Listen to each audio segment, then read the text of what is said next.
SBI ATMകളിൽ നിന്ന് 2000-ന്റെ നോട്ടുകൾ പിൻവലിച്ചു. അതേസമയം CDMകളിൽ 2000-ന്റെ നോട്ടുകൾ നിക്ഷേപിക്കുന്നതിന് തടസ്സമില്ല. സർക്കുലറിന്റെ പകർപ്പ് മനോരമ ന്യൂസിന് ലഭിച്ചു. വിശദാംശങ്ങൾ പ്രശാന്ത് ആർനായ നൽകും. പ്രശാന്ത്, എന്താണ് ഈ സർക്കുലർ കൃത്യമായി പറയുന്നത്? 2000-ന്റെ നോട്ടുകൾ പൂർണ്ണമായി പിൻവലിക്കുന്നതിന്റെ ഭാഗമായുള്ള ആദ്യ നടപടിയാണോ ഇത്? തീർച്ചയായിട്ടും ജെയിംസ്, അങ്ങനെ തന്നെ മനസ്സിലാക്കേണ്ടിയിരിക്കുന്നു. കാരണം എത്രയും വേഗം ഇത് നടപ്പിലാക്കുക എന്ന നിർദ്ദേശത്തോടു കൂടിയാണ് ഈ സർക്കുലർ വിവിധ സർക്കിളുകളിലേക്ക് SBI അയച്ചിരിക്കുന്നത്. 2000-ന്റെ നോട്ടുകൾ ഇനി മുതൽ SBI ATMൽ ജനങ്ങൾക്ക് പിൻവലിക്കുന്നതിനായി നിറയ്ക്കരുത് എന്നാണ് ഇത് നിർദ്ദേശിച്ചിരിക്കുന്നത്. അതിനു പകരം 2000-ന്റെ നോട്ടുകൾ നിറച്ചിരുന്ന കാസറ്റിൽ 500-ന്റെ നോട്ടുകൾ നിറയ്ക്കുക. അങ്ങനെ 500, 200, 100 നോട്ടുകൾ മാത്രം ഇനി ATMൽ നിറച്ചാൽ മതി.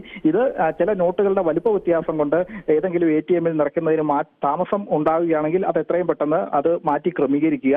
ഇതിനുള്ള ഒരു സമയപരിധിയാണ് മാർച്ച് 31 വരെ നൽകിയിരിക്കുന്നത്. ഈ കാലയളവിനുള്ളിൽ ഈ നടപടി പൂർണ്ണമായിട്ടും നടത്തി തീർക്കണം എന്നാണ് SBI നിർദ്ദേശിച്ചിരിക്കുന്നത്.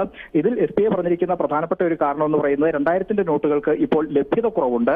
അതുകൊണ്ട് പലപ്പോഴും ATMകളിൽ കൃത്യമായിട്ട് അത് നിറയ്ക്കാൻ സാധിക്കുന്നില്ല. ഇത് ATMകളിൽ നിന്ന് മറ്റു നോട്ടുകൾ പെട്ടെന്ന് പിൻവലിച്ച് തീർന്നു പോകുന്നതിനും കറൻസി ക്ഷാമം ഉണ്ടാക്കുന്നതിനും ഇടയാക്കുന്നു എന്ന് പറയുന്നു. മറ്റൊരു പ്രധാനപ്പെട്ട കാര്യം SBI പറഞ്ഞിരിക്കുന്നത് 2000-ന്റെ നോട്ടുകൾ മാറിയെടുക്കുന്നതിന് ആൾക്കാർക്ക് ബുദ്ധിമുട്ട് അനുഭവപ്പെടുന്നു. അതുകൊണ്ട് ഈ നോട്ടുകൾ മാറി ചില്ലറയാക്കുന്നതിന് വേണ്ടി ആൾക്കാർ ബാങ്ക് ശാഖകളിലേക്ക് തന്നെ വരുന്ന ഒരു സാഹചര്യമുണ്ട്.